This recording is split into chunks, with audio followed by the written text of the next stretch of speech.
দেখেন আমরা surprise inspection আর চেকিংয়ে আসছি। এখানে এই এলাকা হচ্ছে কোন জায়গাটা, প্রণামী মন্দির রোড।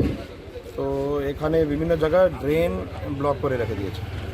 ড্রেনের কেউ পিছনে কেউ ফ্যাক্টরি আছে, আগে ড্রেন আছে, পুরা ড্রেনকে চারো তরফ সে টিন দিয়ে ঘিরে দিয়েছে, যেখানে কেউ থাকেও না, কিন্তু ওখানে জল জমা হয়ে যাচ্ছে আর হয়ে যাচ্ছে, উইডসগুলো মানে রাইজ হয়ে যাচ্ছে, তাতে পুরা মানে ড্রেন ব্লক হওয়াতে ওখানে মানে মুভমেন্ট হচ্ছে না, জলের মুভমেন্ট হচ্ছে না। তাতে সবচেয়ে বড় সমস্যা হচ্ছে এখানে ডেঙ্গুর সিজন, যে কোনো সময় ডেঙ্গুর এখানে লোক ডেঙ্গুর আক্রান্ত হতে পারে। অনেক ইলিগাল কনস্ট্রাকশন আর স্ট্রাকচার বানিয়েছেন, তো সেটাকে আমরা নোটিশ করে দিচ্ছি। আর ইনস্ট্যান্ট আমরা যে যে জায়গাতে ব্লকেজ আছে ওটাকে ক্লিয়ার করে দিচ্ছি। আর যেখানে যেখানে নোংরা আছে সেটা সব পরিষ্কার করার জন্য ইনস্ট্রাকশন দেওয়া হচ্ছে।